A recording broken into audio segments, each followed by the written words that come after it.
How's it going, everybody, and welcome. Today we got something a little bit different. This is something a little bit more for the players. So for the collectors, sorry guys, I am first and foremost a player, and this is what it's all about. So today I'm going to be going over my personal picks for the top 10 cards from Vivid Voltage. So we're going to go through a couple of slides. I'm going to explain why I think they're going to be in top 10, and we will yeah, just go through it together. So guys, sit back and enjoy, and let's take a look at the cards you should be looking out for when we are going into Vivid Voltage. So first things first, card number 1. Well, we're first going to be going to honorable mentions, and my 2 honorable mentions for this particular set is Zacian, the beautiful bleed hollow, so that is for collectors too, and Charizard also for collectors. Charizard is always for collectors. So Zacian I see pretty critical in the current meta because of the fact with its amazing sword attack for 150, whereas if your opponent has any VMAX Pokemon in play, this attack does 300 damage. So this is basically one-shotting a lot of VMAX Pokemon, and I just see it being terrible, although for the fact, well, terrible for the meta. So this is quite a rogue deck, it's anti-meta.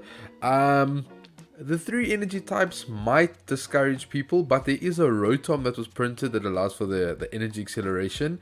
I can't really recall for right now. And then of course we've got turbo patches as well. If you played in a metal deck, you can play metal sources with energy switches. So there is a variety of ways to get this going.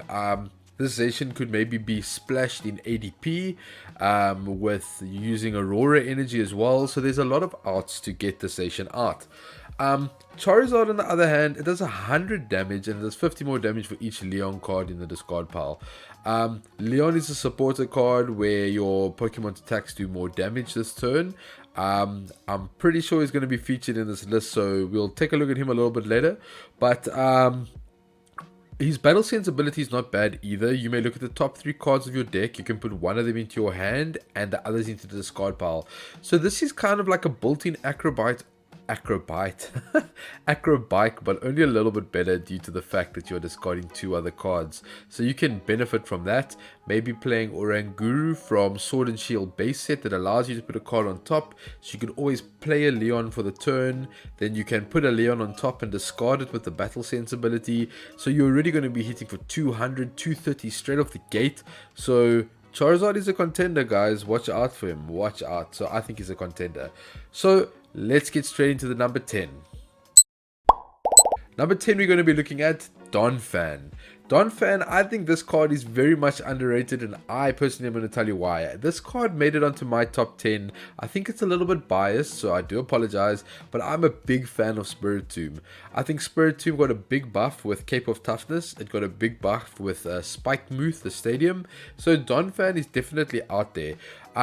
Look, Donphan will definitely be played for its first attack for Earthquake. For 1 energy, it does 120 damage, and it does 20 damage to each of your bench Pokemon.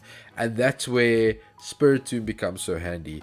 So when you're damaging your Spiritombs on the bench with building Spite with the ability that will already increase the damage over time, you can use Jinx for some damage moving shenanigans, and Spike Muth doing 20 damage when Pokemon retreat.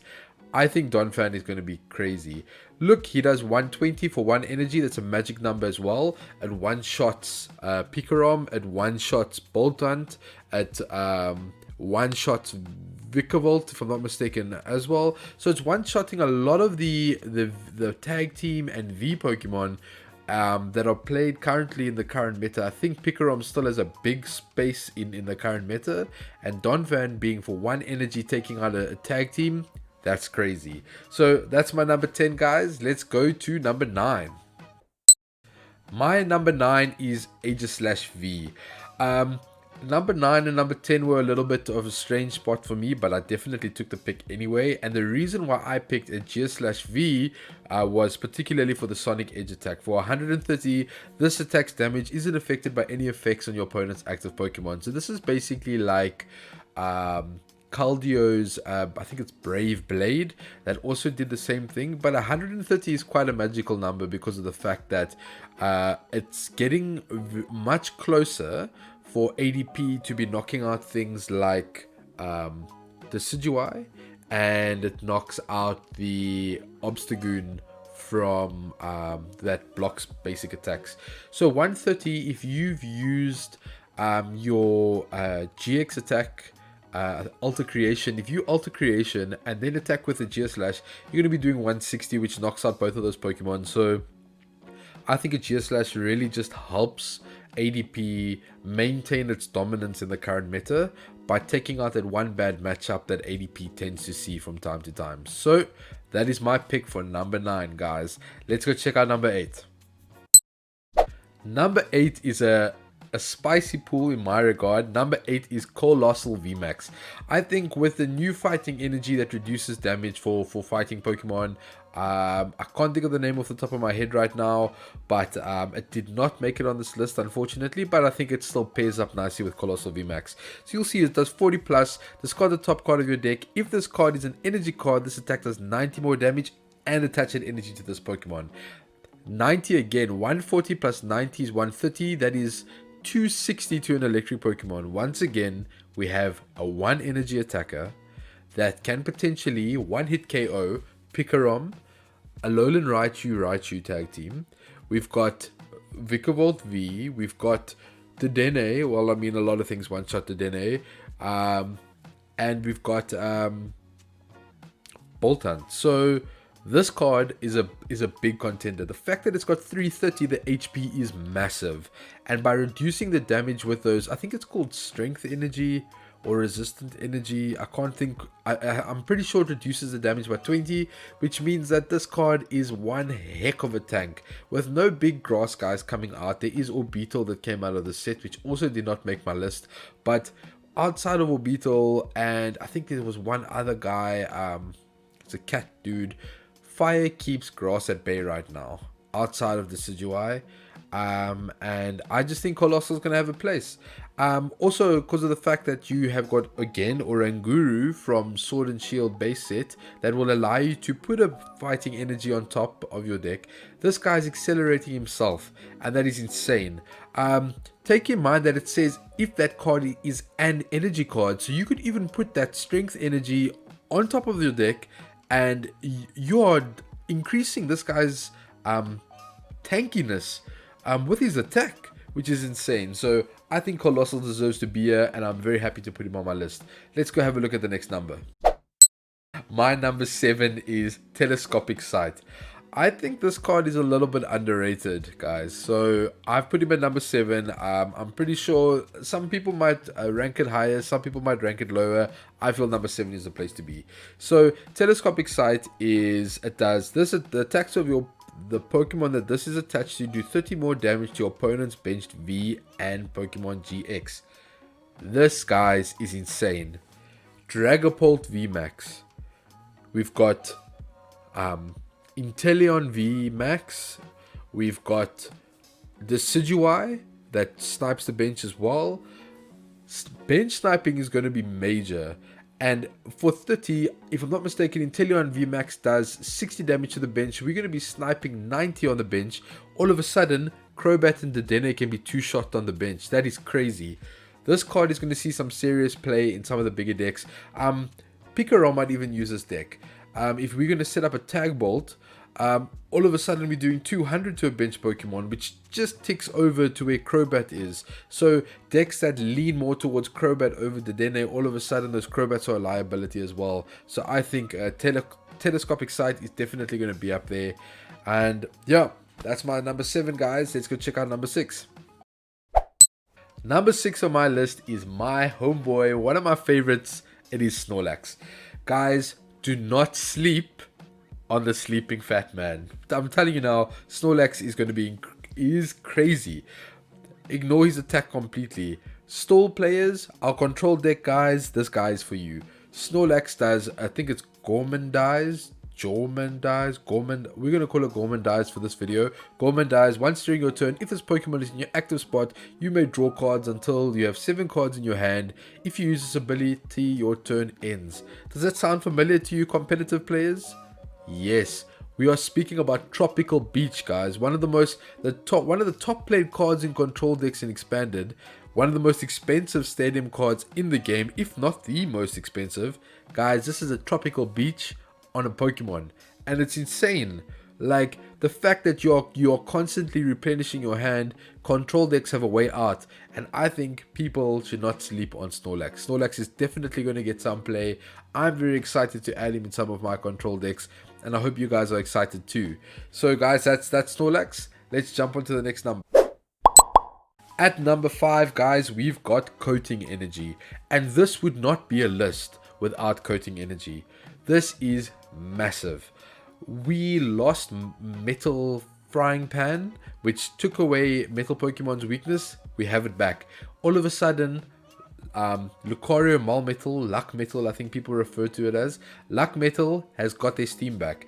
Luck Metal lost a lot with Metal Frying Pan. Of course, Metal Goggles was still around for the damage resistance, but the weakness just played too much of a factor, with Baby Blounce still hanging around in the current meta and other Firebox decks coming up. Coating Energy is definitely going to be a big factor. Of course, Zacian V might get some play out of this as well. If decks are leaning more towards Zacian in ADP, I don't think it will be seen in ADP, but it's definitely going to be played in Luck Metal. And guys, Zacian Luck Metal is going to be a contender with this card. Believe me, this card is going to be seen in a lot of those decks, and it's going to be seeing a lot of play in the meta. So fire decks, watch out. Coating Energy's got your number. Let's jump to the next one. Number 4, we've got Sir Chester Bath.